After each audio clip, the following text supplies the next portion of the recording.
Welcome, everybody, to My Hero Analysis Beyond the MHA Rewatch, Episode 2.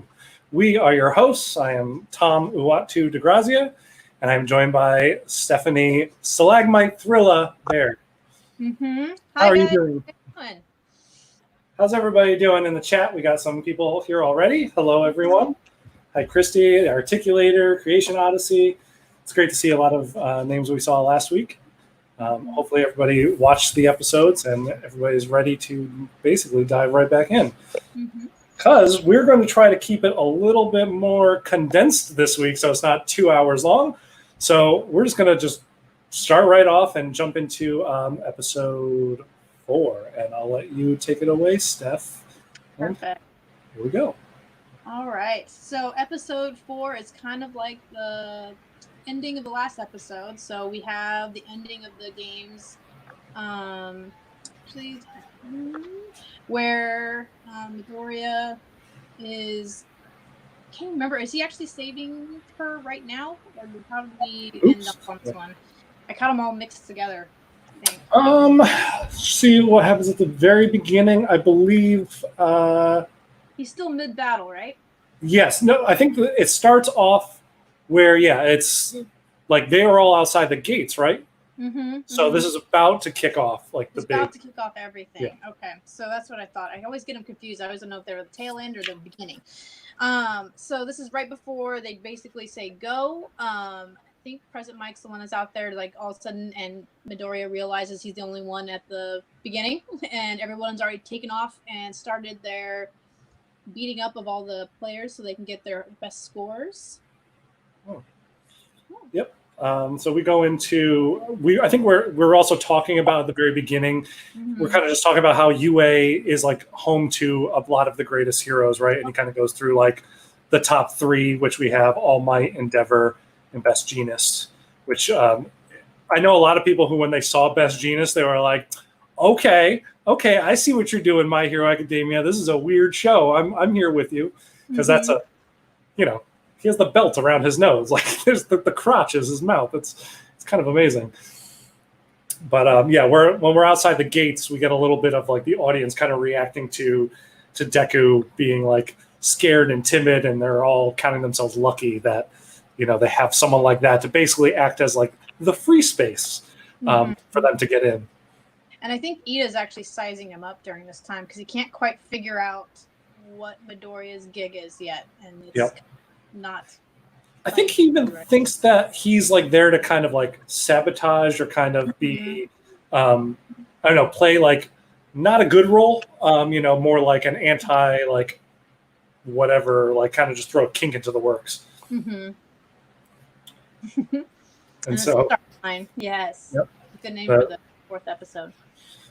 All these episodes have great names. I love, pretty much everything from origin at the very beginning. We have Izuku Midoriya origin to Starline to episode 6, which we'll get to at the end here, is one of the better ones that we've covered so far. So as you were saying, I think this is kind of like when he realizes. Actually, I know what this is in reaction to, but it also kind of encapsulates his realization that by the time he enters the fray, everybody's already at like 20 points, 30 points, 40 points, and he's frantically running around being like, I just need one. I just need one. He's just trying to find at least something to try out the powers, because at this point in time, he doesn't know anything about what he can do yet. So it's kind of entertaining. And then at this point is when this guy shows up, which is supposed to be the dummy monster they're supposed to avoid, but he's enormous, and of course they do the tight spaces, so they must have a running joke with this 1-lane road thing. So that's what I was thinking this entire time. So it's kind of nice.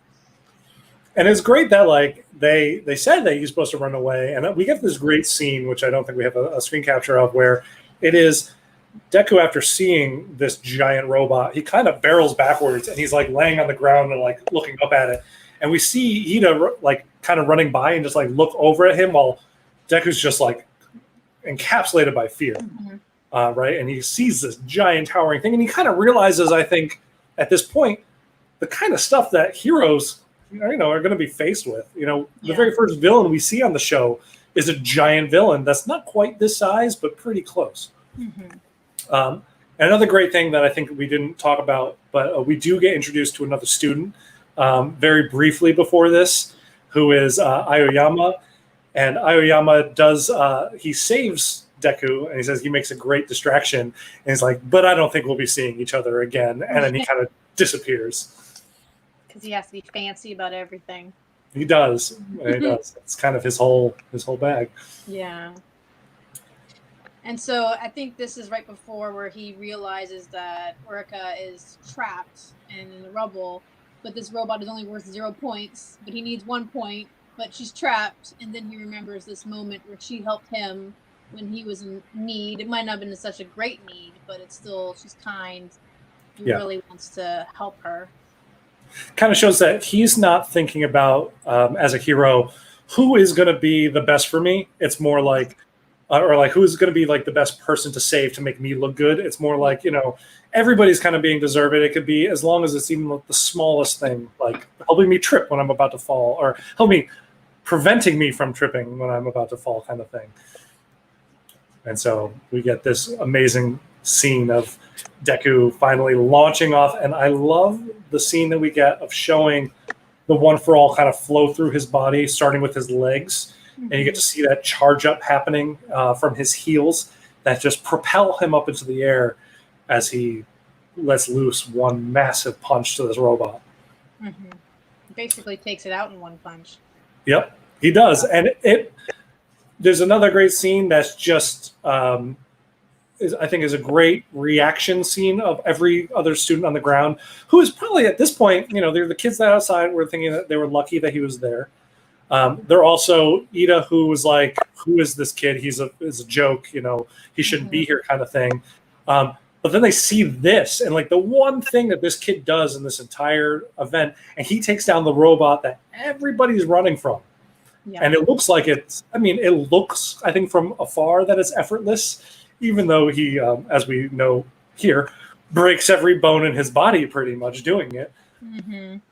And like the wind flapping when his limbs were in this episode it's really hard to watch sometimes. It was gross. It was definitely a good gross out moment. That I was like, oh, his legs just flapping. I was just thinking of like, wet noodles flapping in the wind and thinking about that as my legs, like unsettling. And this is kind of like, I love this line. This is probably the moment in like this whole episode where he just realizes that he is barely starting out as this whole new power, this whole new thing. And he got a little carried away, which is okay, but he beats himself up all the time about it. But this line, he's like, I've barely been given the chance to stand at the start line. It was really made me tear up a little bit. It was kind of emotional. I think every time he talks about how under, everybody else's position he is, like, he had only been given the right to be at the starting line. He's not nearly on the same playing field as these kids who have had powers since they were 4 or 5 years old. He is going into high school. So he's like, I think he's 14, because I think most kids go into high school and they're like 13 here in the States, right? 13, 14.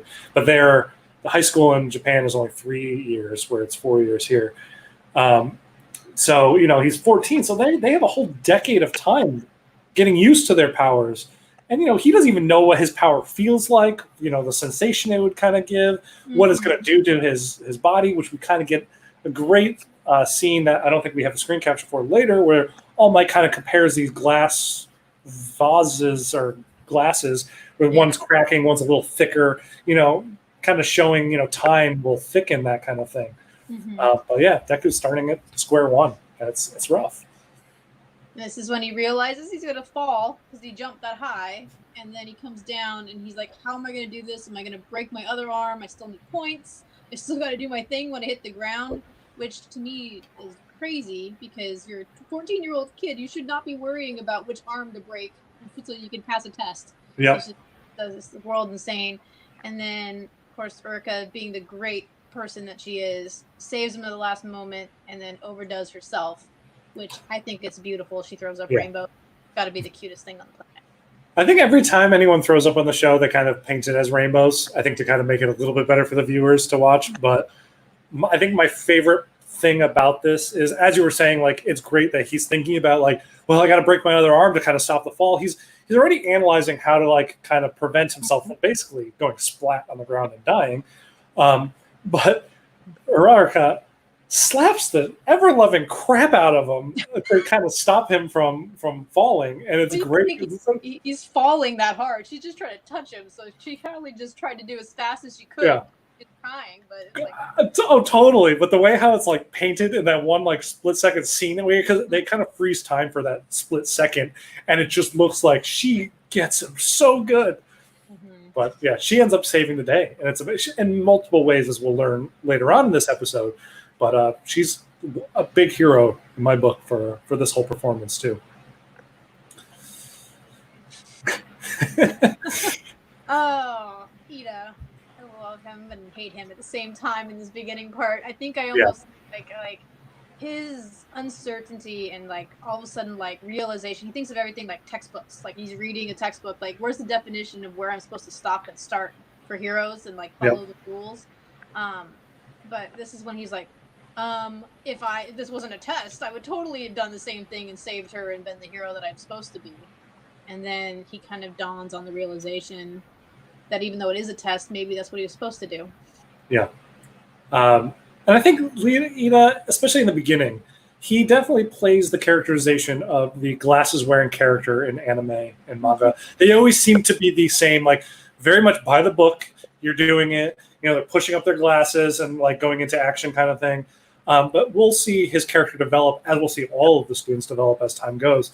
Yeah. But in the beginning, he was not the most likable character. He comes from, we'll learn, we kind of get a little bit in these first 6 episodes. He comes from a place of privilege, and he's bringing that privilege to this battle, and this mock battle even. And we kind of get to see this here, where it's like, oh, clearly this kid sees a little bit more than what I see in this battle, and he saved someone. I would have done the same, if I was given the choice or given the position. And we have some great comments happening right now with the articulator. I want to go back a second where he says that Aoyama is one of his favorites. Honestly, the articulator, Dan, I think you're the first person I've ever heard to ever say that in my life, and I love you for it. I think that's great. And that fall was very stressful to watch, and Creation Odyssey said it was very heart pumping that fall. And yeah, the very first time like I saw it, it was, and funny enough, on every rewatch, it doesn't get any easier. There's definitely a lot of goosebump moments and heart pumping moments that you could watch this 10, 15 times and still kind of get that same feeling. And Christy agrees with you, Steph, that she dislikes Tenya. Oh. At least in the beginning. I think we kind of see that in the beginning. He's very stiff, He needs the other UA class members to kind of break him out of that stiffness. Yeah. I don't know why this is. So we do see Ida think that Deku thinks more into what's happening than what's actually going through Deku's mind. He thinks that Deku's playing the great exam game. Like, clearly he sees like this whole other angle that I didn't see. Like, oh, he's being a hero kind of thing. So of course there's a whole other angle that I missed. And that's what he was waiting his chance for this whole time. But, yeah, it's clearly not the case. So we have Deku like basically sprawled out on the ground. And yeah, Steph, I'll let you take it over from here. So this is like one of my favorite adult characters in the entire school. The way they thought about this and how this character interacts.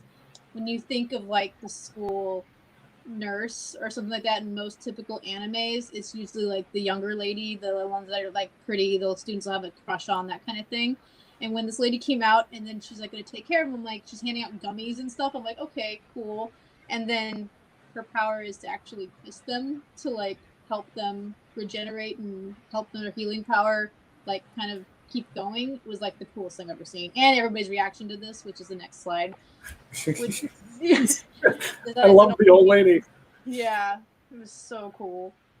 I totally forgot, and I will probably forget again, given all the events that'll happen within 5 episodes. Like, I think every time I rewatch this beginning part, I forget everything because so much happens in the whole first 25 episodes. But I forget the whole her handing out the gummies and stuff, which is totally like the lollipop that you would get from like the school nurse and whatnot. Yeah. It's so cute. Or your grandma who like hands you candy out of her pocket. Like, Yep. It makes me laugh every time. I don't know if your grandma had like my grandma had like a bowl of like the fanciest crystal in the house, but it was full of like hard candies and stuff like that. Always, you know. And it's candies as a kid you don't want because you want like Reese's Pieces or M&Ms or something, chocolate and whatnot. But it's like here's I don't know, maybe Tootsie Rolls if you're lucky, and then Peppermints. Yeah. Or Werther's Originals, which I personally loved even as a kid. Mm-hmm. Dan's asking if we know if the gummies do anything special, and I think it's just kind of like maybe it's her powers. Kind of, I don't know if she makes them though, even or just some kind of healing things. But I really think it is that old adage like here eat, and like every anime also has this too, where it's like regain your stamina. Here, have a big meal. You know, fighters always fight best when they're on a full stomach, kind of thing. Mm-hmm. I think a part of Japanese culture is eat and feel hearty and full. That way you could perform your best, kind of thing. So clearly they all just went through a strenuous exercise. So she wants to provide them with a little bit of nourishment and energy that they might have expunged. I don't think, and I think Dan has a great reference here to Dragon Ball with the Zenzu beans. I was like, I don't think yeah, I don't think they're like Zenzu beans, which, man, I would love it. One of my ongoing things in college was me and my friends, after we would drink a lot the night before, we were like, I'd give my kingdom for a sensu bean this morning. Just to kind of get me right. Yeah. We would abuse them way too much. It kind of goes into this little bit sadder part at the end of this episode too, where he realizes that, he tried his best. He actually even saved somebody, and he really thought he did well, and he even did the written exam. He passed and did great on, because he's very bright. It's just that he knows he didn't pass that test, and so this one angle where he's like, it's so frustrating because his whole life he's been trying to prove that he can be part of this whole thing, this whole society, no matter what. And I think this moment really even for the comic stuff is like his final quirklessness finally showing, where it's like he can actually see that he probably wouldn't have passed the test, that his quirklessness would not have made it through all of that. And I think that there's another great scene that happens in the same section here, where he's just staring at this, is it fish on a stick or something like that he's holding? And he's just completely zoned out and just analyzing the things that had just happened, right, in his head. And I've definitely caught myself in those moments where maybe in my head the most information is being processed, but anyone else were to like look over at me, they would just see this like glazed look, and it's amazing that he's just staring at this like, little fish stick or something, and his mom is just like this little. I think Horikoshi, as well as the animators at Bones, drew her as like this, just like this arch that kind of looked like one of those clown punching bags that we had as kids, and she's just like, "Oh, Deku, like, are you okay?" And she's a great doting mom. But yeah, it's sad to see him like this and kind of see the realization like he couldn't perform. He had that moment where his legs just wouldn't move because they weren't like propelled to act like they were when Kacchan was in trouble. Mm-hmm. And this is kind of like, I think All Might sent his own version of like I think everybody else probably got a different video, and so he got All Might telling him what's going on, and he's like, there's hidden points, there's not just how many villains you killed, there's also the rescue points scoring system, which this shows that he got full rescue points, because they had to vote, all the judges. I don't think he got full, he got a couple 8s I think too, but he got 60, which is the highest of all the rescue points for the kids that were on there. I think there's 6 judges, and I think the scene that they show of the judges throwing up the signs weren't his results. I think that was somebody else, because he got 10s across the board for his big moment, which is funny because I actually wanted to think we learned that Eraserhead was in that room. I don't think Eraserhead would have given him the full 10 based on what we learned from Eraserhead like later on in this 3-episode stint. But it is great that Deku does get his own personalized message. And what's interesting about that personalized message that I don't think, and this could have just been added in because, It's an anime, it's a manga. They can kind of just do whatever they want. But there's clearly someone in the room with All Might recording it, and All Might wants to say so much to Deku, but someone in the corner is like saying, no, get on with it. We got other videos to record. You're going to ruin the schedule. Yeah. And that person isn't the principal, which at that point is one of the few people that know the secret, if it were, which we'll go into later. But so I wonder who that is. But they'll never cover it. That other hand in that scene. I think that's just kind of a throwaway thing for like just to make a good gag. Being like clearly, All Might wants to like make this a big gushy personalized affair, but he now is a teacher at UA. He has to judge everybody equally, give them equal time. And so we get this great scene of the rescue points. We get to see Ochako going in and fighting on his behalf. Yeah. Where she says the great "He saved me" line, which I think is like an amazing thing for Deku to hear and see. And then we learn about the rescue points. Which she got rescue points too for saving him. She did, and she got a good amount. I think the 8s were hers. I think that's what we were seeing was like her reaction. Because I don't know who else got a rescue points. Maybe we just didn't see him. No, that's Kirishima above him, but we're not going to say that name out loud yet. Yeah. All right. Creation Odyssey brought up some things. I was so confused by this scene. Like, wait, isn't this his story? Isn't he the Michael Jordan of anime?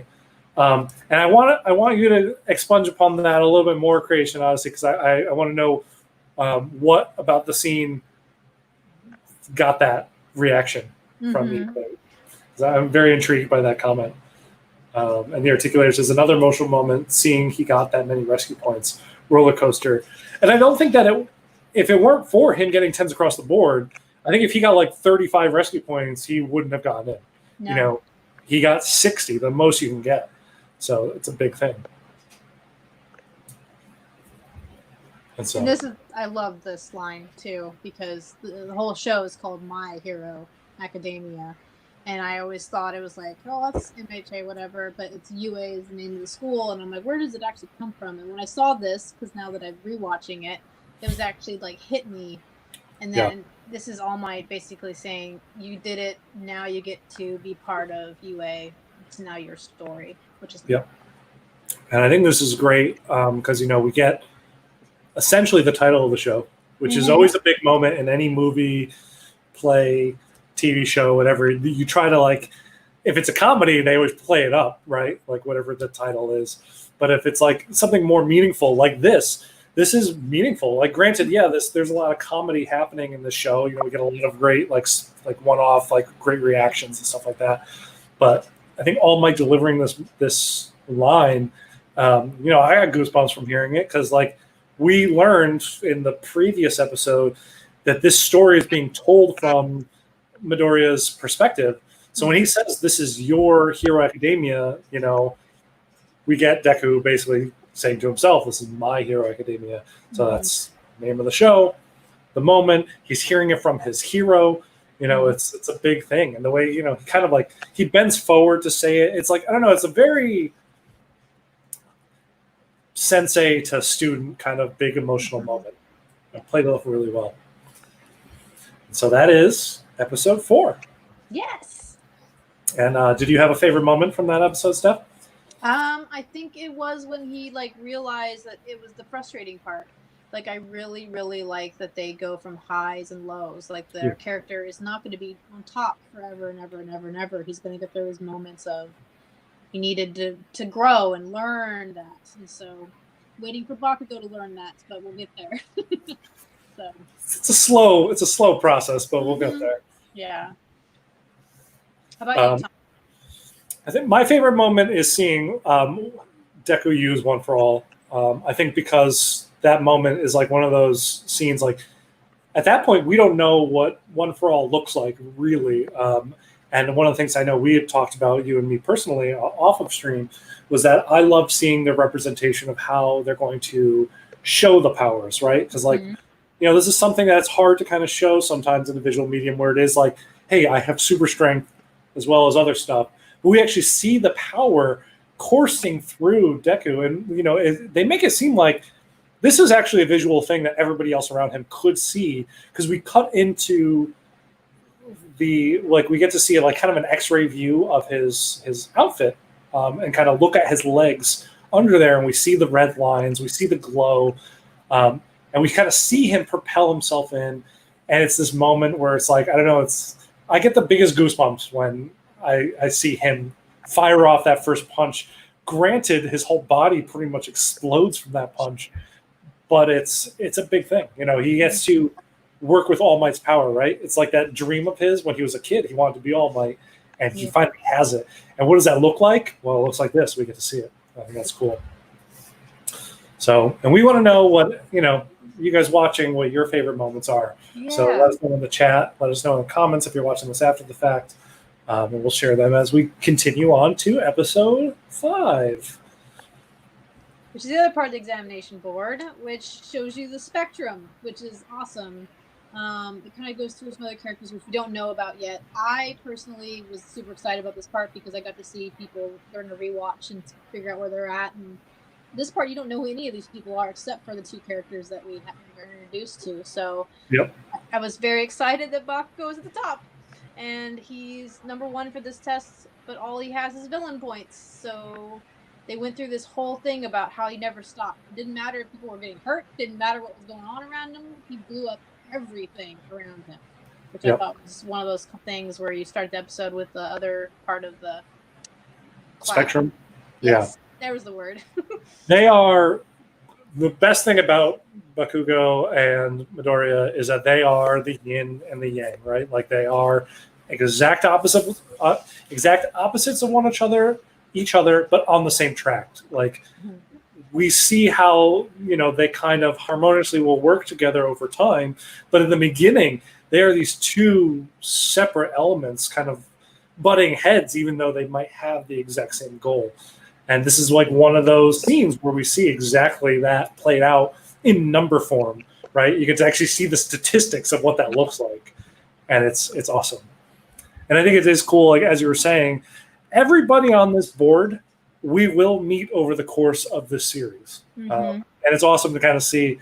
I didn't even realize it until I saw the screenshot even, because, this scene is up for like 0.5 seconds or something like that. So you don't get to see that, like, the person who is number 5, like, I believe that's the girl that's in 1B, like later, and it's kind of great. There's a couple of 1B class members here. Which is awesome. Christy's boyfriend's on there. I want to know which one her boyfriend is. Hiroshima. Oh, Hiroshima one of my personal favorites. Just waiting for a good figure of Hiroshima myself. Like, honestly. Yeah. Oh. So this is when they meet up finally after he's only seen him virtually, got in, he passed the test with his rescue points, and now All Might is going to explain to him that your job's not done yet. We have to teach you how to be a hero, to be all this stuff. And then Deku realized that he wasn't there just to meet him magically. He was supposed to go to UA and teach and find somebody worthy of One for All. And we put this slide in there because I love a good pun. So it was super, super fun on this part to read that All Might did his own puns. So it was super cool. All Might is the punniest, most ridiculous dad joke delivering person on this show. And he's one of my favorites for it. I absolutely love it. But I do love that, like, in the previous episode, we know that from the moment of after the test to the time he gets the letter, he doesn't hear from All Might whatsoever. And I think it's like 2 weeks, 10 days, something like that. It was like a long period of time, which I was surprised. Yeah. And it's one of those things where, like, as someone in putting themselves into Deku's shoes, like what that would feel like, you would feel like you're the greatest failure to your mentor, like the person that you looked up to the most in life. And then he got this letter from All Might, who was basically praising him, loving him, welcoming him in. And then he gets to finally go see All Might again in person. And this moment on the beach was just amazing across the board. From the moment where Deku first sees him and he's like, All Might, and he's running towards him and kind of skipping on the beach. And there's this couple on the pier being like, All Might, where? And Toshi's like, just don't say, like, say exactly this. And without skipping a beat, Deku says exactly what All Might says to him. And I love that because, like, nobody, they'll be like, wait, what do you want me to say? Like, wait, like that? Like, right now? Out loud? Yeah. It's just like this, there's this inherent trust that Midoriya has for All Might that I don't think had All Might chosen anybody else in Class 1A at the very least, he would have gotten. No. Maybe later on down the line, there's someone who he'll choose, like who he almost chose that might have been that way, but I don't think anyone else in the freshman class would have been like that. And I think it's an amazing thing. And I like that they did the episode too where he's crying and then All Might spitting blood at the same time. So it made me laugh pretty hard for that part to follow each other.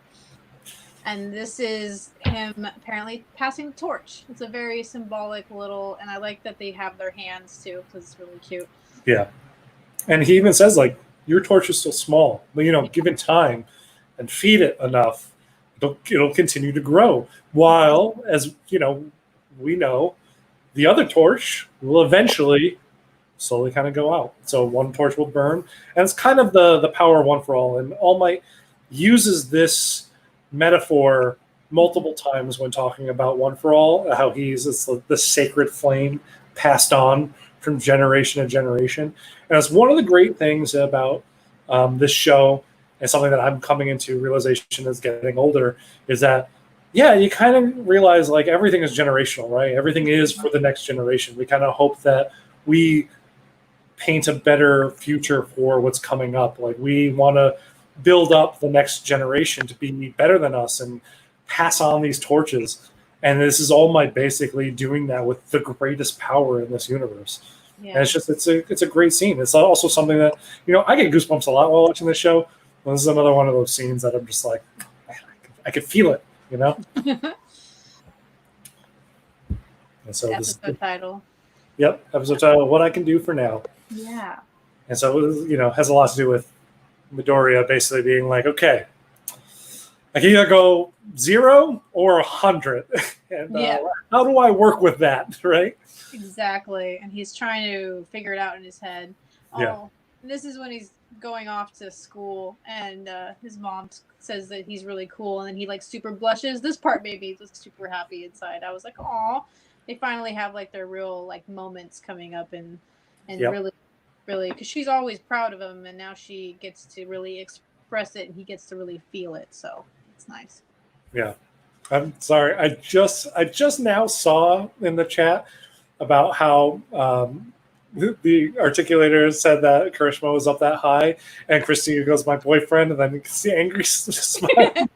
LOL. This is great. I love it, guys. This is great. And yes, that Figma looks amazing, and I cannot freaking wait. Mm-hmm. I cannot wait for the Nendo, which should be sooner. I think that's August, September. That's honestly one of my favorite looking Nendos I've seen in a long time. Another great looking Nendo just fell off my shelf. If you saw me looking off to the side, was the new Deku, and he did a dive. Clearly, all his bones just broke, and so that's what's happening. This is a good capture, by the way.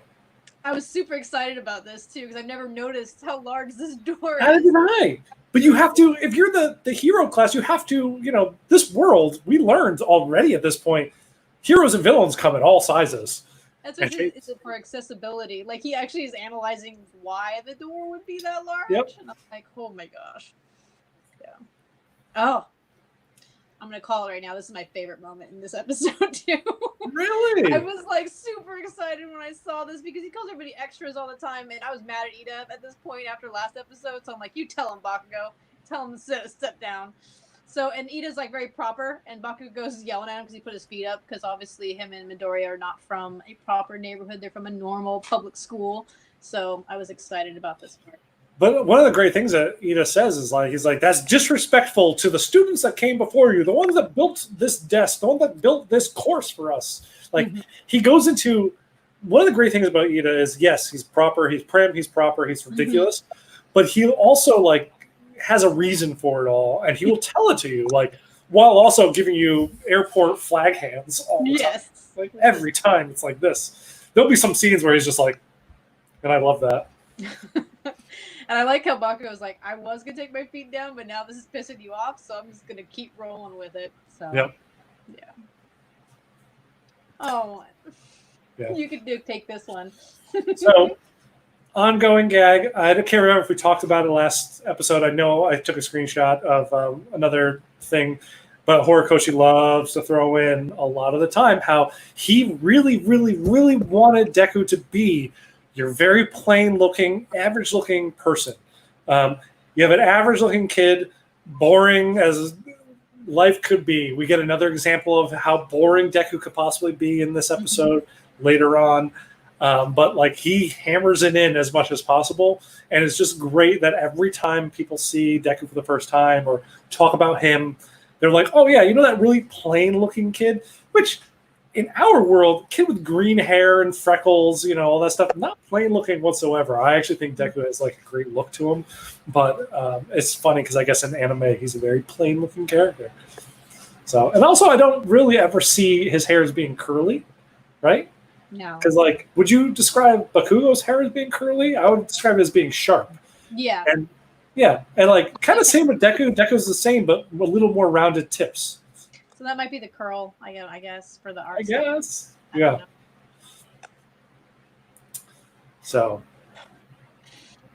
we go back to some more flashbacks. There's a lot of, I call them timestamps, like places in the show that really express this relationship between Bakugo and Midoriya and how they grew up and together, and they're so extreme. And this is basically him telling him, he's like, I don't want you going to UA. I'm supposed to be the first person, the only person from this school to go. I want it to be me, and this is my plan, my dream. And instead of like trying to encourage others and do all that stuff, he's on this one track, and he is not going to allow anybody else to get in his way. And he just gets even more angry that it's Midoriya, because it's just like he doesn't see him as something that should be in his way.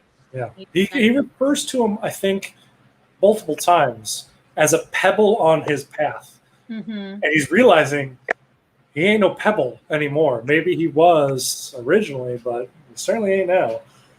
And it's great to kind of see Bakugo has these dreams of being the greatest hero, and he had this whole plan from point A to point Z in his mind.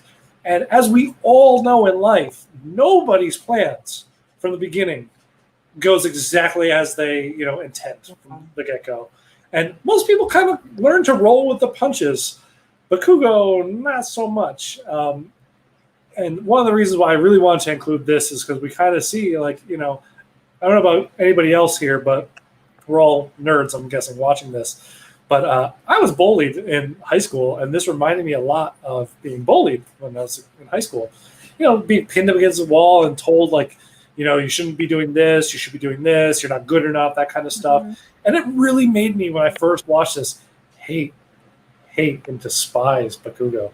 So it's like, maybe they started off in the same playing field, when episode 1 started. Actually, probably not, because episode 1 starts where Bakugo decks our main character.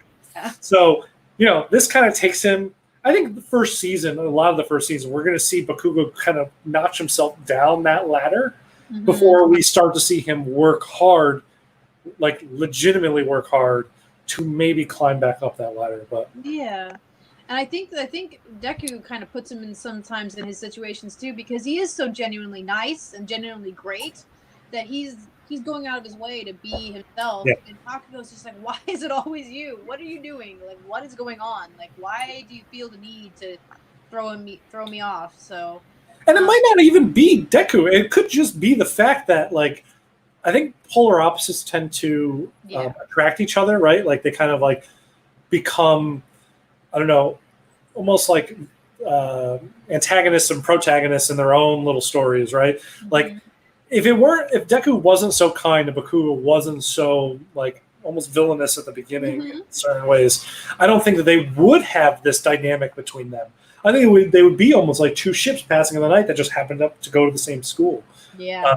But I think because they are polar opposites, they kind of attract to each other and therefore play off each other and have this dynamic that becomes this really intriguing thing that goes on from here. Yeah, and Creation honestly has a really good point. I think that Bakugo sees that Midoriya sees him all the time, and like sees his weakness, like sees him not doing all that, and that's a point too, because he doesn't know what to do with that feeling. He doesn't know what to do with Midoriya looking at him and seeing him and doing all that. And later on, I think in episode 6, we'll get into that a little bit more, because he really realizes that Deku has been seeing him for a very long time. Yeah, and a pebble, because like if he refers to him as a pebble, you don't think the pebbles are watching you, right? Like you think you're just stepping on them and walking over them, and of no peace of mind to you. So the fact that there's a little bit more to it, interesting. No, my fave. Best pro hero in this universe, right here. Yes, and this is like the best entrance for a homeroom teacher that I've ever seen. And Christy likes him too, so Dan's gonna have much angry faces coming up pretty soon. I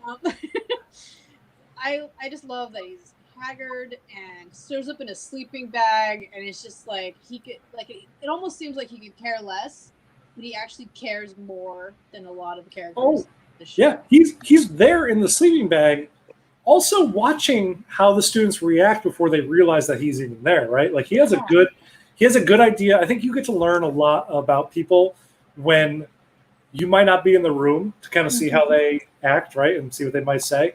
Yeah. And he got a whole, I think it's 8 minutes. He said it took 8 minutes for them to kind of calm down. He got a good long time to kind of see how they react, and he's learning about them, and that's great. And I think a great line that Midoriya delivers, I think it's an internal monologue kind of thing, where he says, like, I've never seen a pro hero that worn out before. Yeah. And he refers to who will learn to be Shota Aizawa over here. It's just great. I love Eraserhead. And so he takes them out for a test. And to his point, I really like this too, is that they went through normal junior high, normal elementary school. So they did all of their running tests, took the mile, did all that stuff. And weren't allowed to use their quirks because you had quirkless individuals as well in those classes. And so they had to kind of just do the normal stuff. They couldn't set things on fire because they didn't have the budget. So this was the first time that they got to utilize their quirks. And I like how I think it almost plays on Bakugo a little bit. Like he knew that Bakugo would be the one to show off for this whole point. He's like, hey, you over there, you got this. Come out here to show them how it's done. He was also the number one. He got the top spot in the preliminary exams. So, and I almost think it's to the point where you're saying that he's watching them. He wanted to see what was going to happen. And it's kind of like that point of like kind of analyzing him. And I love the die, because like Midoriya's like, die. Yeah, Midoriya reacting like die, and this becomes one of Bakugo's trademark lines. Yeah, I like how you're excited about that. He's yelling die. That is not something to be excited about. And also, I will say here, it's also interesting to note that Aizawa does say that he believes that the public high school or preschool, whatever the schools are, they're middle school over there in Japan. I forget what they're called. They're like prefecture schools or something. He says like how behind the times he feels like they are because they're not allowing quirks. He actually feels like they should be starting to train them to become heroes like earlier on in that high school. But as we kind of learned here, maybe in the States a little bit, is like, maybe some people aren't in the right mind space to be using that like level of power that young. Yes. So I think it's maybe a good point that they're not using these things in middle school. But Bakugo also does go from 67 meters in his regular throw to 705.2 with his quirk thrown in. So it's a big jump. And Kirishima does comment on the amount that he gets thrown. Yes. Oh, and this is also when Aizawa sets up the stipulation. Whoever's the bottom tier, the bottom one, the last place, You'll get expelled. you're out of here. So yeah, I love these because they ran through a bunch of us like boring tests. Like I was thinking that they're gonna like do some cool things. They're like normal tests that you would take in junior high. Yeah. So, a 50-meter dash, and then this. we'll go through the others, but I think we learn about all the other heroes a little bit first, right? Yeah. Like I like watching the laser guy do this one. Ayama. Oh, yeah, Ayama does great in here, especially because, so we don't have a screenshot of it, so we'll just talk about it a little bit. He's like, watch to see how you really use your powers, and he like shoots it off, and he thinks he's going to go the whole way, and then it just dies off midway. And it's like, oh, and he falls because he thinks he's gonna beat. I forget the Mina. I think Mina is the acid girl. Yeah. He thinks he's gonna like leave her in the dust with what he's saying, and they're racing against each other, and he crashes midway through, falls on his butt. She cruises on by, and then he gets up, dusts himself off, and goes for another blast, and is like quite behind. And then he reveals to the camera, he's like, I get a tummy ache if I shoot for too long. Like, it's just glorious. But yeah. I forgot what else I was going to say. There was something else, but it doesn't matter. Oh, this and he got his quirk in there finally, like a really good, solid one where they got to explain it. And I always thought his was very odd to call it an engine. I didn't really understand it too much because it's like speed, but I realized it's like a car exhaust on the back. Yeah. Because I was always like, why do they call it an engine? But it is literally an engine in its thighs. Like, or no, but it's whatever they called, calves. So that was the cool part. Yeah, he has them. His brother, Ingenium, also has the same power. It's like a family trait. No. I love the drawing of her is great. I love, zero gravity is a great power too. She can, anything she touches, she can imbue like complete zero gravity to, like complete weightlessness. And she gets to cancel that at her own behest, pretty much. You got the infinity throw, and everyone's like, "Oh, that was a good part too." Articulator loved my Ayama impression. Thank you, thank you, Dan. You did get the voice good. Are the sign? Oh yeah. So these, the thing I remember about these tests before we go back to, because we have a couple more hero screens to kind of go through. These tests are, I think here in the States we have the, I forget what they're called, but I remember taking them in middle school and high school. It's like they are like the government health and wellness exam, whatever the heck they are. Yeah. And I think it's the exact same thing that they're doing here. So they're like, we're going to take the exact same tests, but you're going to allow to add the quirk in. And Articulator's asking if the side-to-side jump is a common one, which we'll get to in a second. And I don't know, it might be a common one in Japan because, they did do it in One Punch Man. So it's interesting. It's a weird test. But, I mean, I do see a lot of people doing CrossFit do that kind of exercise. So, yeah. Oh. Ayama. And this is actually a screenshot of him as he thinks he's going to make it all the way across. So he's like super proud of himself. He's such a funny character with great moments to come much later on. This is when he was racing too. So yeah. I think these are all from the 50-meter dash. And it's great because, like, going back real quick, this is actually Ochako making all of her clothes lightweight. So the fact that they're not weighing her down the 1 pound that they would actually weigh. Yeah. But hey, every little bit helps. Yeah.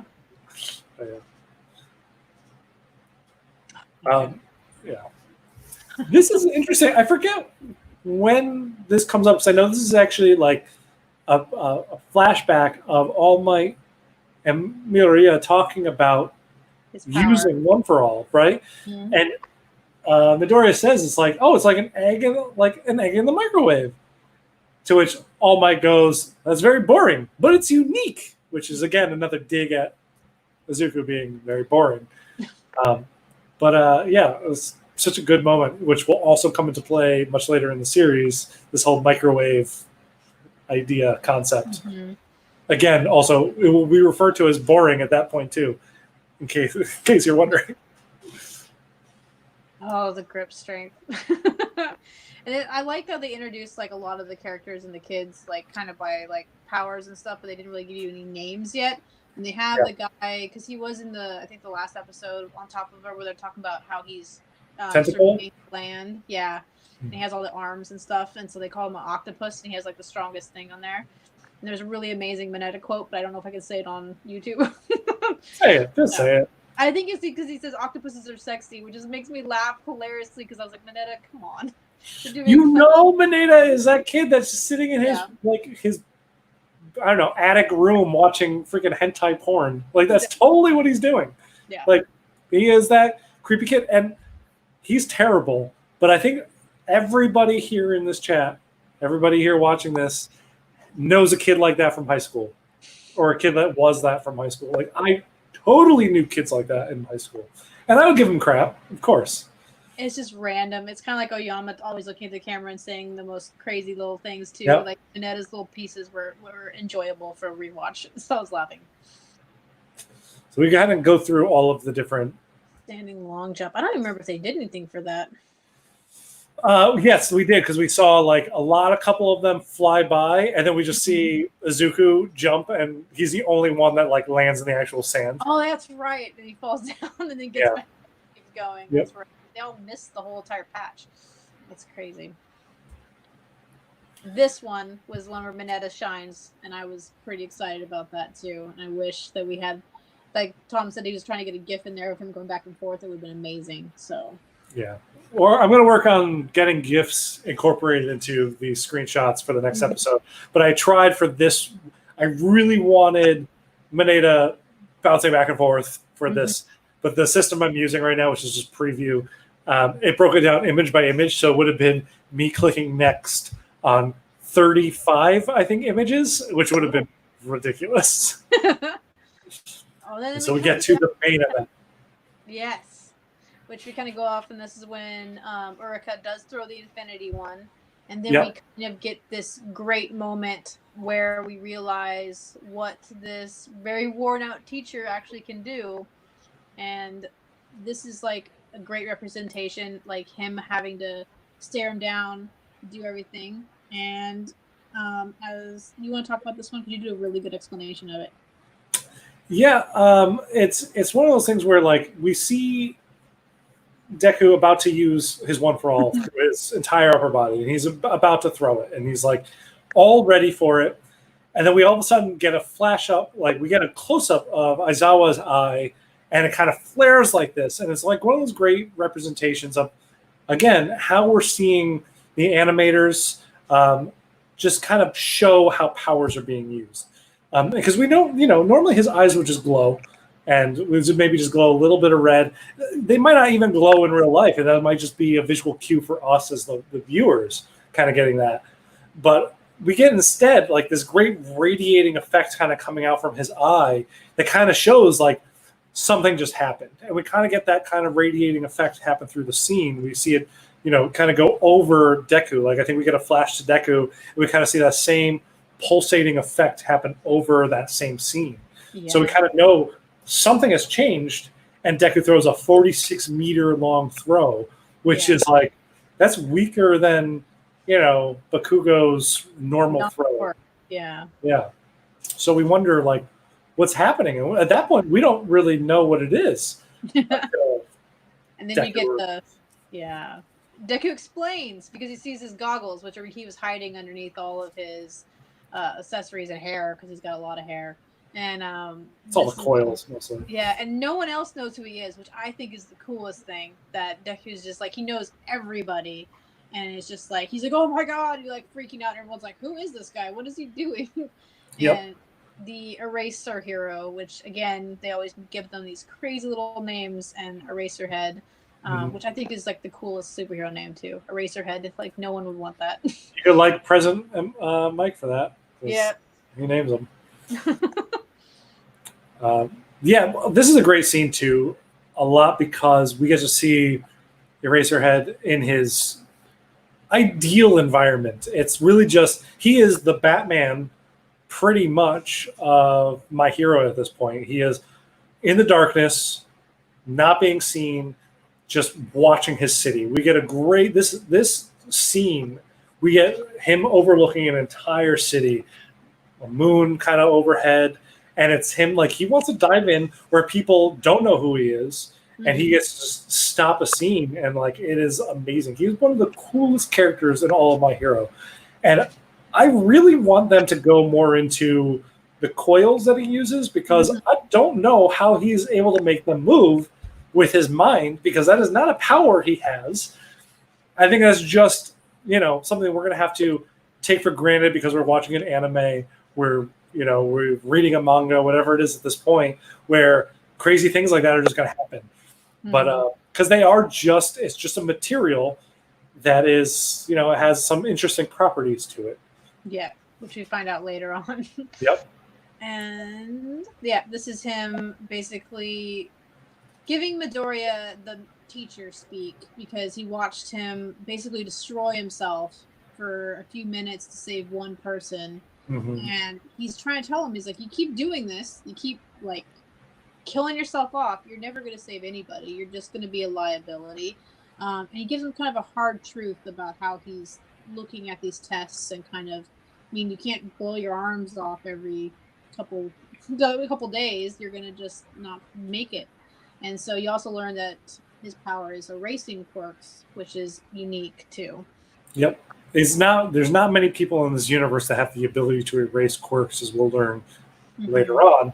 But this moment is amazing because he even breaks down. He's like, look, yeah, you might have quirks. You might have one of the strongest quirks here. Who knows? But here's the thing. Like, if you are the guy who throws off his quirk once in his battle and like all of a sudden becomes incapacitated, like all of a sudden everybody there is going to have to worry about you instead of worrying about the actual thing that's happening. Like you now become like the useless doll after saving one person. Like everybody's going to have to concern themselves with. You are the liability on the field. And, him saying with your power, you cannot become a hero is that deadly blow that I think a lot of, normal people would hear this and that would be what they run throughout their head through the rest of their lives as they give up on their dreams and kind of like pursue whatever they want to pursue next. It's like, it's that hard thing to hear, it's kind of like impossible. And it's interesting that it's delivered by Aizawa. Yeah. We will see a lot of character development happen between these two specifically as the series progresses. And it's a rough thing to hear someone who, Deku probably, because he knows about him, he thinks he's really cool, thinks of him as another idol in the making kind of thing. And all of a sudden he's telling him, no, you can't do it. You don't have the mustard really to be here.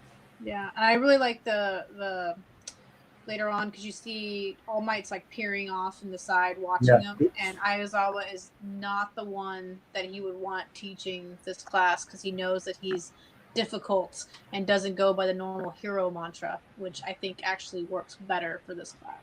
Oh yeah, definitely. I think Aizawa, there couldn't be a better, out of the other teachers that we meet, there couldn't be a better homeroom teacher for this group of kids. Because had they had Vlad, who is, I think, the homeroom teacher for 1B, it would not be the same results whatsoever. No. But we'll discuss that later when he shows up. And then we get to like the finale, basically, of this episode. The amazing thing, because Midoriya is trying to think. He's like, do I go all out, pass this test, and not be last place? Do I not do it and just fail and then get expelled? Because he has that pressure on him right now. And he decides to think of his egg in the microwave and really think about, hey, I have to figure out how to do this and use this power, but not be a doll. And so he gets to utilize it. And I love the way they explained it too, is that he waits the last possible point of contact with the ball and then pushes all of One for All to that point to utilize it. It's like the coolest way to use it. I think everybody that sees this is super impressed. We see All Might going off, being like, "Oh my god!" We might even have a screenshot of that. I'm not sure. Yeah. And it's awesome. And this Aizawa's reaction to it is priceless. He's just like, this kid. Because not only was he proved wrong, but it was the most rational adult probably decision to throw that ball in that manner. Yep. And then the next slide that you have is Deku basically turning around and being like, I did it, and I can still move. Yeah. And I think this is also how the next episode begins. So is this the end of episode 5 for our slides right now? I think so. Yeah. Yeah, but I think everything here is replayed again at the beginning of episode 6. So let's quickly talk about favorite moments. We heard yours, but if you want to go into it anymore. I think I don't even remember what I had said for my favorite moment because it changes every time we watch the episode too. Yeah. So, yeah. I love this. I love the tests and everything, and kind of getting to introduce more of the kids and go from there. So I want to know what yours though for this episode.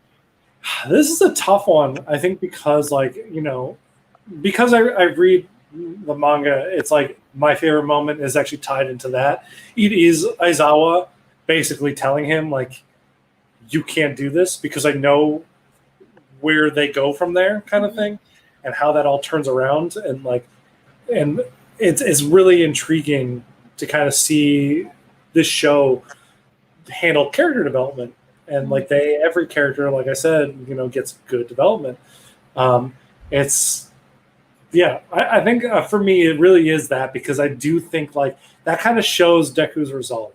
So for me, this show is a lot of, hey, the world is going to come down on you, it's going to crash down on you, but it's on you to be like, hey, the world could be crashing down on me, but I'm still going to be the best of this, whatever this might be. It's like, I'm not going to let it crash down on me. I'm going to stand up and be triumphant in the face of it, kind of thing. And I think that is that encapsulates a lot of what my hero is to me in my mind. So I think that is my favorite scene from this episode. The articulator says that his favorite part is definitely Aoyama belly beaming, which is a great way to describe his power, belly beaming his long jump. Which, yes, Aoyama has a laser beam that shoots out of his navel, which is a ridiculous power. And I kind of I want to see him in a midriff so I can kind of see what that belly button looks like. Because but you just a sparkle star or something crazy. Yeah, it just glows. That would be normal. I'm thinking it's way worse. The articulator said, I do want to know more about that. I don't think other characters have secondary powers, not really just other quirks. I think he's talking about the raps, to which Creation Odyssey does say that it goes into a little bit more in Volume 23, which they do go a little bit more into it, but they don't talk about how they can make it move with their kind of mind a little bit. I kind of just write it off as it's a cartoon, it's an anime, it's fine. I ain't worried about it. I love two characters end up using the same things, and I love both of those characters, so it's great. Yeah, he definitely has an Audi. Okay, we'll leave that one there. Creation Odyssey says, when he turns to show that he did it, that's my favorite moment, because it's like the big screw you teacher. I agree, and I don't think it says a screw you teacher. I think it's like I saw you doubting me as a way to push me, and look, I took that, because Deku's like that. He's not the type to be like, screw you. He's like I see you doubting me, and rightfully so, kind of thing. So I'm going to prove to you that I can think past that in a way. And it's great to kind of see him kind of prove that in his own special way. And that is a great moment. I love that. He's like, see, yeah, when I did it, and he has that smile, that creepy Deku smile. Amazing. Christy likes Aizawa's entrance, and that's a good moment too. That was a neck and neck contender for me. The next episode will also have a neck and neck contender for me for entrances and another moment that happens. But let's get into it. I'm going to start off with this scene again, because this is how the next episode begins. We get this scene played out again. And I forgot I have to click back into that program. There we go. Yeah, and they show this off way later, and I love this image of Aizawa, and just it's just everything, because his hair is just up, His eyes are red. It's just like the perfect introduction to, hey, this is your homeroom teacher. So now he's part of the class. This moment right here is actually, it's interesting. We have a couple slides. Yes. We have a couple slides that explain what this is from, but he is capturing Bakugo from attacking Deku. Because that's the first time we see him use his quirk. Because Bakugo just all of a sudden thinks, oh my god, you lied to me your whole life. Yep. What is wrong with you? And now he's like I don't even know what he went through his mind. He's like, I'm just gonna have to destroy you now because like I can't handle it. And Aizawa catches him. Like it's interesting too because through that previous scene where we see Aizawa basically tell Deku like you can't be a hero, all that kind of stuff. It's like, oh damn, he's doing this in front of the whole class. That's rough. Like, man, could you imagine the entire class hearing that? And then we learn like, oh no, they're far enough away where everybody's like, oh, the teacher's just giving him some good pointers, that kind of thing. And so like we learn like no one else can hear that exchange. No one else knows that he is Eraserhead. No one else knows that he can stop quirks, that kind of stuff. So yeah, I don't think Bakugo knows that he could do this at that point. And that's why we get the splash screen a little bit later. Mm-hmm. Oh, I must have clicked out of it. Oh, there we go. And then they do the flashback where Deku's basically praising him as a little kid, like, you're so great, your quirk's so great. He's like, I want to be a hero just like you when I get older. And then Bakugo just turns around and is like, no matter what quirk you get, you'll never beat me. And so it's just like, that's just Bakugo right then and from there, from the point of he got his quirk, he thinks he's going to be great, he has this path he's going to go on, and he's just like, no one's going to beat him. I don't even think it's at Deku, like you said earlier. I think it's just everybody he believes are beneath him. Oh, for sure. Yeah, and he assumes he's quirkless his entire time, so when he sees him use it, that, like, I think is the next slide. No, we have the title card, of course, which is the best name of all the episodes, Rage, You Damn Nerd, which is great. Love it. But we do get his actual reaction to seeing the quirk for the first time. Yeah, and it's just like, I love that he's so expression, like everything. He does not hide. If he's mad, he's like surprised. Like there is no like anything. It's just like all out there. He does not carry it around him. He's just like genuinely surprised. Yeah. Articulator didn't notice the title was Rage, You Damn Nerd. That's great. Yeah. Yeah, and it's like that thing where, we do get to see Bakugo from almost the first time we meet him in the show. He calls everybody in his middle school class, you damn extras. Yeah. So we know when he turns around to say to Deku in the flashback, like, it doesn't matter what quirk you get, you're not going to be as good as me kind of thing. Mm-hmm. He truly believes like he is the star of his own show kind of thing. And I think like a lot of season 1 and season 2 actually too is like the humbling of Bakugo. And it's kind of what I think gets Bakugo to becoming more of a well-rounded human being in a lot of senses. Richie's on. Richie, what up, Richie? Welcome. You should have said, I am here. I'm telling everybody when they show up, you got to say, I am here. So this is like right before that splash screen, right? With Aizawa? Mm-hmm. This one's actually because Araka started calling Midoriya Deku. She runs out of the school saying it excitedly, and then he turns around and he's just like, oh, I don't like it. He's just like, well, I thought that was your name, because then she flashbacks to this screen, that really fiery guy with the spiky hair calls you, and this is what she assumes is a term of endearment, which made me laugh even more. I think she thought it was his last name, because she thought it was Midoriya Deku. Deku, yeah. Which is hilarious. Mm-hmm. But she's great.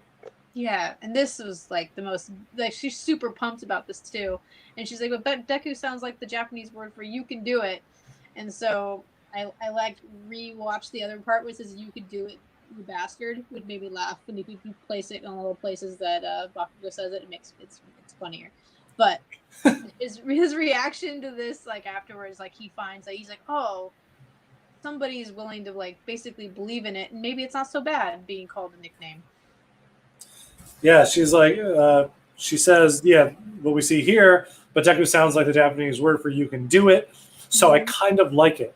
To which Deku says a great thing. He's like, it's the like a Copernican revolution, which I gonna be full transparent. I googled the Copernican revolution, which basically is when Copernicus basically turned around the whole concept of the fact that the sun doesn't revolve around the earth. No, the earth revolves around the sun. So it really is like it's a whole change of dynamic of the way of thinking of that whole term Deku, which we will as this episode even kind of goes on, it ends talking about this a little bit, where this moment, this one thing where Ochako says this to him redefines all of this in his mind. And it becomes this whole new thing. And it's like, it's great that she can be this person for Deku. And it's one of those things where I love, the show might, even from the very first time we meet Ochako, give us a little bit of, you should be shipping these two characters kind of thing. I love that because I do think that they are the best for each other. I think they both play off of each other very well. And not in like a, you're cute kind of way. It's like a more like, no, she sees Deku as always trying hard and always trying to do his best. As she brings up the self-doubt in him and wipes it away and replaces it with positivity. It's like they would really be where Bakugo and Deku are the opposites. She is the missing parts of Deku to kind of make him the perfect thing. And I think the opposite is the same for her. So, but that's my whole, I love them two together kind of theory. I'm a shipper at least. I have a different ship for Deku, so I'm gonna wait until they come on. So that's fine.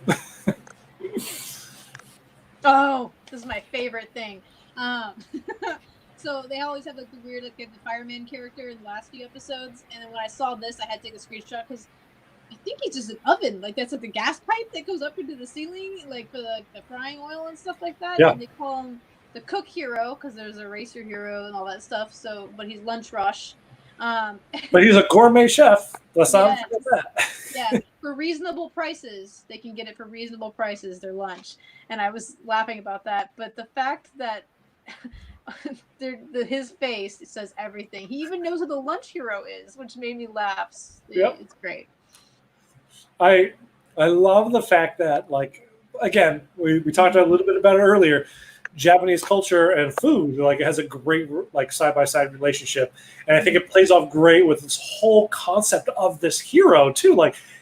It's if you can make great food at reasonable prices, that is a hero. That is one of the great heroes, right? And in this culture, and in my brain's culture, you would be one of the greatest heroes too. You'd be in my top 10 for sure.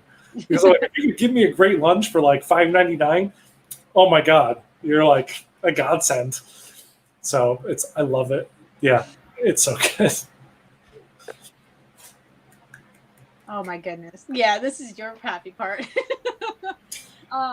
This is just All Might coming in to go on to the next class because they have English and stuff before this where they're kind of going through all the boring things. They made President Mike teach English, which made me laugh really hard because his English is hilarious. But he saying that he's coming through the door like a normal person, and he's absolutely not because he's All Might. It made me laugh. He even yells I am here, and then he goes coming through the door like a normal person. Yeah. Hands out to the back. He's all basically Naruto running almost into the room, but he stops like that, and that's why the cape is flowing forward. It's just, and he's wearing his Silver Age costume. Yes, they make for fans, that is the costume he would have gotten before the Modern Age, which is the suit that we know him as, that we've seen him, which is this one. I love having an All Might figure within arm's reach at all times in my day. So, yes. And the first class for hero training is a battle combat training for it, which is fitting. It's going to be hard, but this right here just shows this is the hero thing. They're not going to learn about control or anything like that. They're just going to fight. We're going to figure out that first. And I think this is the reactions from these two. And I remember seeing this too because Bakugo says combat, gets excited, and then Deku says training, kind of question mark. So it shows the definite them being different in class. Extremely. Well, there are different points, right? Like, Yeah. Bakugo just kind of wants to flourish with his power and show everybody how powerful and how great he is, and especially combat, because that is, as we learned from the test, he's the greatest in this class with the combat training. Like, he is the top one to beat. And from that test, because they have two that were in that test. And Deku's at the bottom, so he's scared. He's terrified. We kind of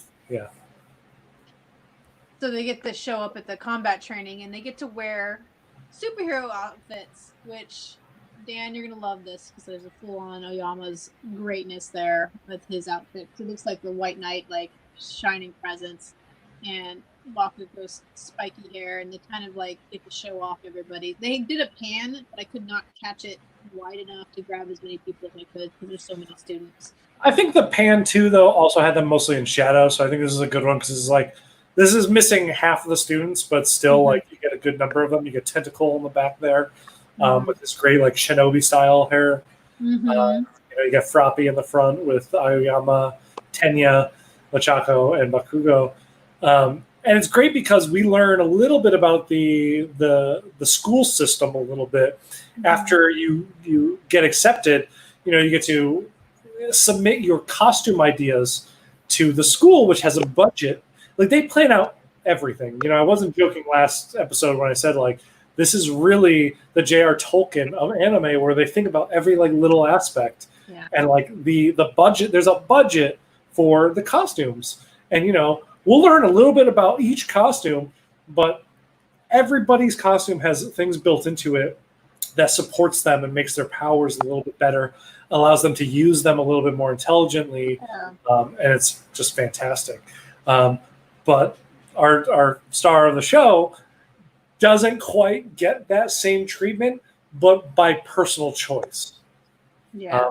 We get a little bit of the breakdown first. Yeah. So, they get to submit their drawings of what they want or how that's going to work. And they kind of just, like, some attributes on it. And, like, I love that Ida's was, like, kind of, like, talking about things that it's going to do. And then Bakugo's was just, like, I want it to be intimidating. Yeah. And then Bakugo's, though, like, he says that he wants it to be something intimidating. Yeah. But there's a lot of thought that goes into Bakugo's. We don't see that now, but there is. And then, so they get a flashback of his mom coming in, and Midoriya's passed out on his desk with his kind of drawn out, and he really just wants to be cool like All Might. And so she's like, I happen to see your notebook. And so the mom goes out of her way to make him a costume, because I'm thinking she's under the assumption that he's probably not going to have the same opportunity. And so she made it herself. Yeah. Well, I think what we learn is, and maybe correct me if I'm wrong, because they never cover this. No. But I want to say that this is earlier than even him getting accepted kind of thing, like him being passed out of the desk. This might be him training for the written exam for the UA High, because we see this shot of this sketchbook in the end credits every episode at this point. Yeah. So we know that it's an earlier sketchbook or an earlier notebook of his. So I do feel like this is before he gets accepted. So as you were saying, I do think that she made this as almost like a consolation prize, being like, you didn't get in, but look, I made you your hero costume that you really wanted, kind of thing. Yeah. And then she kind of apologizes, which I didn't really think she really needed to, but maybe Midoriya needed to hear that, because she's very supportive. She cooked him all his meals during that whole time that he was prepping too. And then she's like, well, now I can openly support you with this. So she's going to try her best to be the best mom that she can be. Yeah. And so what you're saying, that those outfits basically give them the support that they need, and Midoriya's support that he needs is from his family. So I think it's kind of symbolic in that way. That's a very, very, very good point. But I didn't even pick up on that until you literally just said it.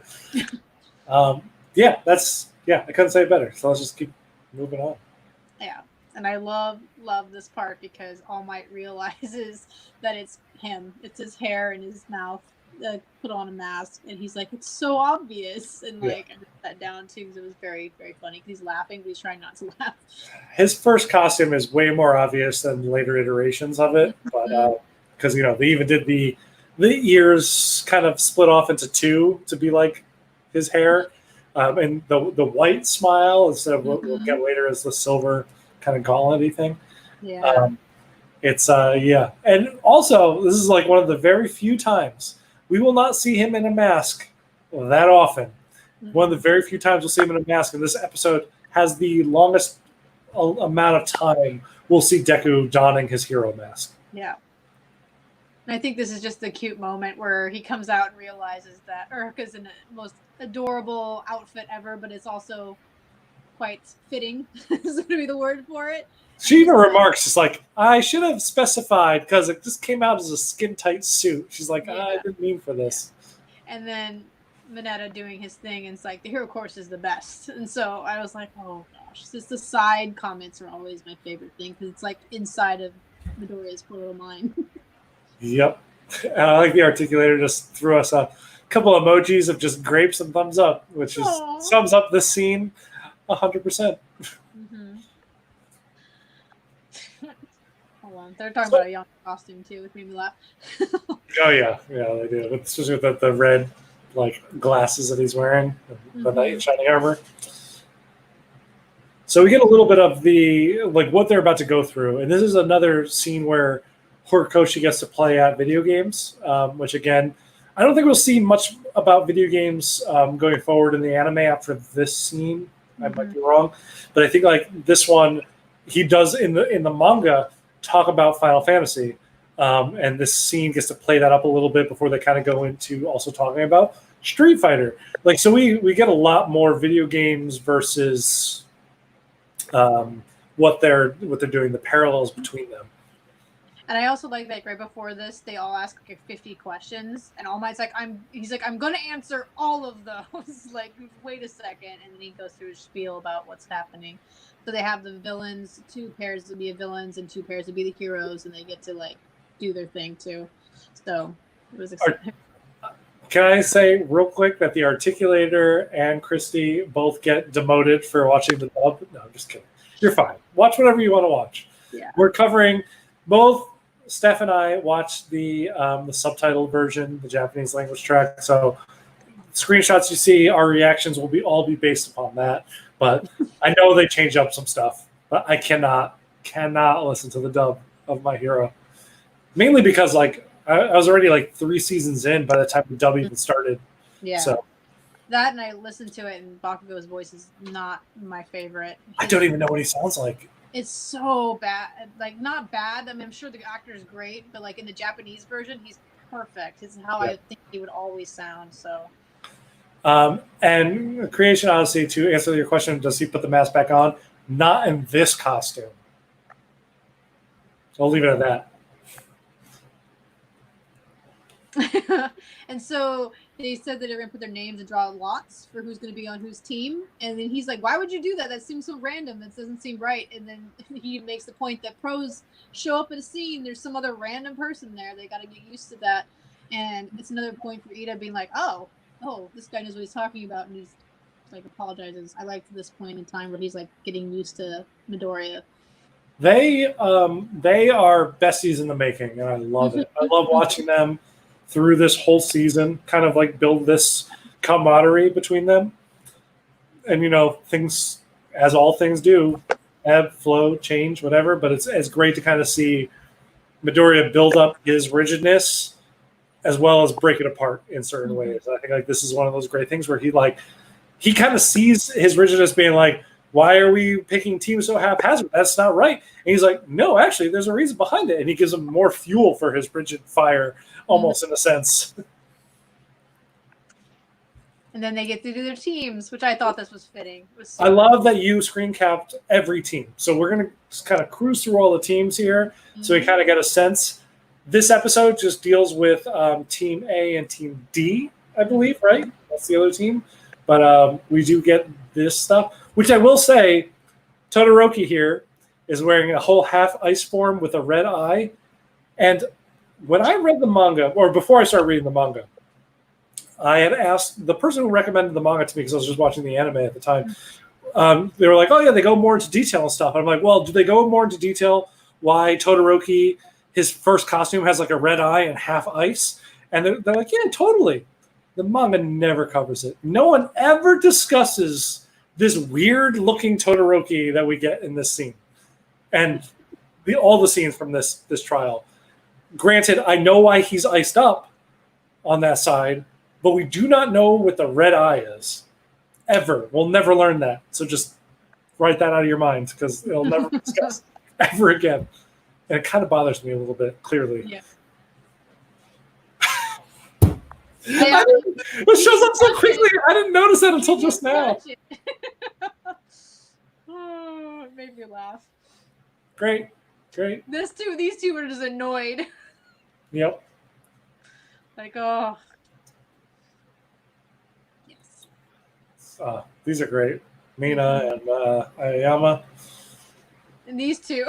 I was just like, Sugar Rush is the guy on the right, and I can never remember. I think his name is like not anime, but it's like the term for animal, but in Latin, like animalis or something, or anima.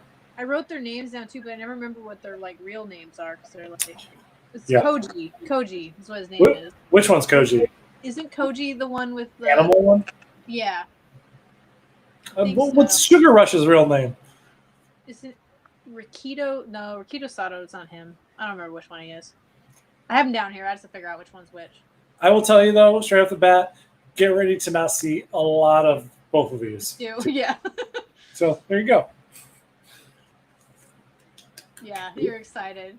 Love Jiro. Jiro is Earphone Jack on the right, and we have Kaminari on the left. Thank you. Who I can never remember his hero name.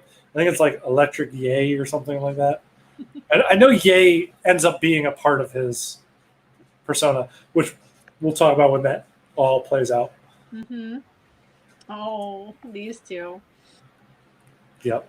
I don't remember either of their names either, to be honest. I remember it's Erjiro, which is the tail guy, but I never remember his name. I just called, it's invisible. Kirishima and Zero. Yes. Zero's, yes. So I know both of these two because these I want to say both me and you, Steph, have favorites, right? And yours is clearly Bakugo, and mine is Deku. And then if we had second favorites, yours might be Froppy, but it also might be Zero. Yeah. And for me, mine might be Kirishima. It might be my second favorite. Or it could be like the pro heroes. But if I had to choose students, it'd be probably Kirishima. Yeah. No, Zero's got the strangest power ever that I've ever seen on anything. He's a human tape dispenser, so it's like it's amazing. So, Articulator calls him Zero, aka Spider-Man. Yeah. Pretty much. Yeah. This was a great scene. Great scene.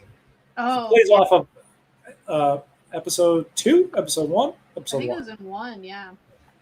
When Deku like looked away from him and got scared because he did like the pow pow pow, and in this one he actually stands up for himself. Yep. So he stands up for himself. He glances back after.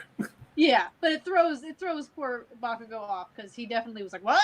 Like, what is wrong with you?" Yep. So he's gonna try. So I love we get to zoom in on Midoriya's fist, like right. He's like. He's standing there. Bakugo shoots on that look, the one that shut him down in the first episode. And instead, Midoriya looks down, closes his fist. He realizes, no, I've been given this chance. I've been given this, this ability to compete kind of thing. And so that's why he kind of like looks back and it shocks Bakugo. I don't think Bakugo was ready for it. No, not at all. Yeah. And so he starts really like internalizing and thinking, maybe Midoriya's been playing him a fool. Maybe he's just been acting innocent all this whole time. And so maybe Bakugo has been parading around for him and did he trick him? I have written up here, which you cannot see. Did he dare... this page? Yeah, this page. Did he dare trick me? I'm so glad you captured this scene too because I felt like this one was a big important one. Where he feels like this whole time Midoriya was just pulling the wool over his eyes. Yeah. Yeah. And... did we have the next one, right? Where he's like his eye, yes. And he just gets so mad, and like I feel like we need like a translator for in his mind because it's like a 5-year-old basically just yelling out a word and not really formalizing what he's feeling, but he's like intensified. He's like, I'm gonna show him. Like, now, if you're gonna make a fool of me, I'm gonna basically destroy you. It's gonna be, yeah. It's such a good look too. Like that is him looking as cool as he possibly can look. Mhm. I don't know. Like Hugo has these moments where he just like he looks, I don't know, just awesome. Yes. Yeah. He's got great facial expressions for sure. Oh, that's right. Because I typed in the comments, so I took away from that. There we go. And I have this whole quote I think written down. So, but I'll let you set up the scene. By all yeah, means. well, this is them sitting outside getting ready because it's going to be Bakugo and Ida as the villains versus Midoriya and Urika as the heroes. And so they're outside kind of prepping for everything. They get to go through the map of the building and kind of set up the scene and talk. And Urika's basically like, oh, I feel bad that you have to go up against this guy. Like, why are you so worried about him? Like, I know he makes fun of you. And Midoriya basically explains that he's, even though what he is, if he's even emotionally being ridiculous, he's amazing. And it's like his whole, the attributes that he like likes about Bakugo. Yeah. You can read the quote because it's like long. Yeah, he starts by going, he's amazing, right? And then he kind of pauses for a second. And then he goes into, he's a piece of work, which we've all discussed a lot about it in this cast. Like, he is a piece of work. He's a rough one. But his goal, his confidence, his physical strength, and his quirk are way more amazing than mine. But that's why right now I don't want to lose. And it kind of like builds Midoriya up a little bit. Yeah. Like he forces himself to kind of like face it head on. And, you know, like, because before he says that, like, Ochaka's like looking, you know, she's full of confidence, and she looks over and he's like sweating bullets. He's having a rough time. It's because he's going up against his childhood hero that he could watch grow. Not the one that he could, you know, read about in the news and stuff like that, the one that he had next to him the whole time. And it's kind of like this was, I love the way they played this because he's trying to think, I have to go against Bakugo. How am I going to do this? And he's like, now I get to actually utilize his hero analysis for the future. And it kind of shows that book that I still love that it has the burn marks on it and everything else too. Like it's like the most recent version of his notebook. He those are the ones that like, that's the one that has the notes of Bakugo in it. It's like, because prior to that, he probably didn't think of him as the same playing field as heroes. But as he got older, he was like, oh, you're clearly someone I should be paying attention to and writing about in this. Like, clearly you have things I should know. And we will learn, clearly he's taken some good notes in that book. Because... Yeah. And so they enter in, and so like all the other students are like watching on these big monitors and everything like that. And so they're going in, and Eureka's is like walking around. She's like, oh, like kind of skipping. He's like, be quiet, like it's tight quarters. This is going to be a little crazy. And sure enough, he's right. Like Bakugo doesn't waste any time. He just like jumps out, and in an attempt to save Eureka, so because she wasn't quite as quick, he gets half his mask blown off by Bakugo. And I love this though. It's just a scratch. You're missing half your like actual like protection on your face. But he just has couple little dirt marks, like anime dirt marks on his face. It's not bad. Yeah, I like how Urka's like, oh my gosh, like what's going on? And he doesn't miss a beat during this time too. He's like fully focused, like non-normal Deku during this whole time. This is my goosebump fight. I was so excited for this one. And same here. Yeah, the next part too. This actually, if you ever watch an episode in Japanese, rewatch this fight because the way he says this line is just, it gives you chills all the way because it's complete, like the way he says it is just like towards Deku, like there's no one else in the room to compare to the two of them. So it's just like, come Deku, don't dodge. Like he just brushes away the smoke, like it's like he. In a classic, almost Dragon Ball-esque way, where the smoke clears and the villain / hero reveals themselves, kind of thing. He does it, but he like wipes it away himself, and it's just like, yeah, he's like, come, don't touch. Yeah. It is chilling. He wants that fight. He's ready for it, and then this was such a good thing. He goes in there, and this reaction to Ruka when she thinks that Midoriya has martial arts, like famous martial arts status, and he takes Bakugo off his feet, surprises him, and flips him over. And even Bakugo gets winded because they have like the spittle come up and stuff, which is amazing. Yep. and yeah, you can go through this one. This one's an analysis part. Yeah, no, it's great because this is where we get to see one of Deku's like biggest character traits outside of his quirk and outside of his like his pursuit to be the greatest hero kind of thing. One of his best traits is the fact that he like actually watches all these heroes and analyzes what they're going to do. So when Bakugo was rushing them, he knew exactly like Bakugo always feints or like starts with this big right swing. And so therefore he knew exactly what to counter and how to counter it because like he's seen him do it a dozen times. Yeah. And this is the first time he's actually been able to be on the receiving end and do something about it. This whole part's just like great. Yeah. He's like, how much do you think I've been watching you? So just like going through, I couldn't even imagine what's going through Bakugo's mind right now because of how mad he is. And just like he goes to the next one, and he's just the whole notebook that he burned is probably about Bakugo, just from start to finish, writing it down. There's some Metal Lady in there. Yeah, like that's right, because he wrote it down a little bit. But it's just like this part, you realize that Deku does have a superpower in his own mind because he researched, he thinks, he understands the whole situation that's going on. He might not know how to use his quirk to the best of his ability, but gosh, does he know at least this character well enough where he's gonna beat him. Yep. Yeah. Yeah. And there's this whole part where he just basically explains to Bakugo that he thought he was amazing. He wrote him down and he worshipped him just as much as he did All Might and everybody else. Just great. And the fact that he even says is like, I wrote down the analysis for all heroes that I thought were amazing in my notebooks. He's like opening up to being like, I've said numerous times, like I think he even says it out loud to him, like in some flashbacks, and like how much he thinks he's amazing. But I think because Bakugo saw him as a pebble, he did not listen to him say it.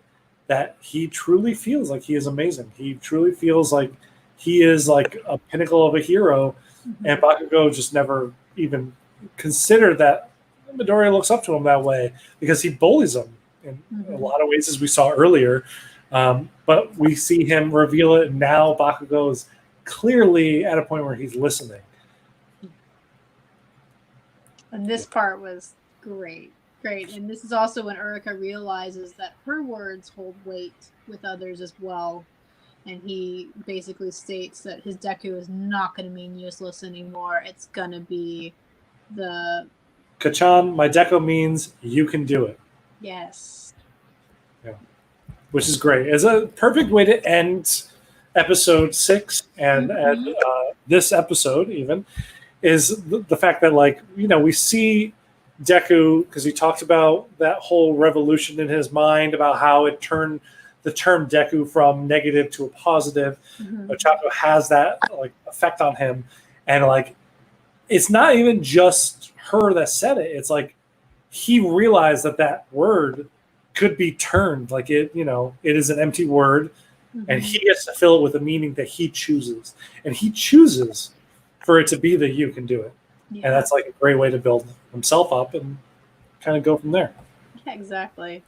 And I like how Dan's sorry about this too, that he threw him. This part, like when I first watched the series, like this is my 3rd time watching it. It's still my favorite part. I love Bakugo to death, but he deserved every minute of that humiliation and realization that that's just something that he needed to grow on. So for my favorite moment, that was it. It was like that sudden, that turn he does where he hits his foot on there and he does like left and he grabs his arm, and just that face that Bakugo makes, like, I'm gonna go over now and like get slammed. It's just crazy.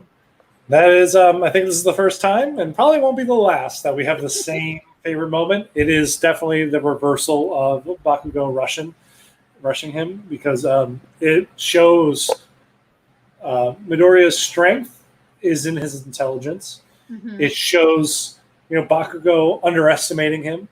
It shows kind of everybody's underestimating him, because like even when that happened, we flash back to the scene of everybody watching this back inside their bunker, and you get to see All Might, who is probably the one character who expects it, just get a smile on his face while everybody else is like shocked and amazed, but like, whoa, what just happened kind of thing. Like, is his power like ninjutsu or like some kind of like martial art training? But it's not. It's like he's just smart. He analyzes. He breaks it down. Mm-hmm. It's awesome. Yeah, it's very satisfying is a good word for it. Is what Dan said in the comments, and it's just it kind of brings that realization to it that it's just it makes Deku better because it's like he did it with his own strength. He didn't do it with One for All and everything else. That is all him. That's all the things that he's prepped himself, and it worked. And Dan says his favorite part is the slam and the great brush throw, thumbs up, which is great. But so that concludes our 3 episodes for this week. We ended in the middle of a big climactic moment, which is a rough one to stop at. And I know some of you guys continue to watch, but we're holding firm to the 3 episodes. I think we kind of have to because we're at an hour 40 at this point. Yeah. So clearly we have a hard time discussing these episodes in quick fashion. I think for the first season, I think a lot of these episodes are jam-packed full of stuff. So it's, a lot of stuff for us to kind of talk about. Beginnings of character development is a lot of for us to kind of go through. I think as we kind of continue to go on, we'll get a little bit quicker and quicker. But I think, I'm excited for next week. I mean, we got some great episodes to kind of go through from there. Yeah. So. Perfect. All right. Well, what were you going to say? Did we cut you off? I was just going to say good night to everybody, and thanks for coming in and hanging out with us, because it's always fun to talk my hero. And so, or your hero, I guess, is now what it is. So I'm going to call it that from now on. Your hero? Yeah. But who's the your? I don't know. It could be everybody. It could be all of your hero. Yes. Everyone watching this is your Hero Academia. There you go. Oh, that's awesome. We got some highlights of Saturdays from our articulator, and Jordan's excited for next week. Thank you for joining in, Jordan. Thank you guys, everybody, and thank you guys, everybody. That's not a sentence, but I said it, so therefore it is now a sentence now. So we'll catch you guys next week. Give a like, subscribe, all that fun stuff, and we'll see you guys on Instagram if you follow us there. And otherwise, see you all next week. Thank you. Bye, guys.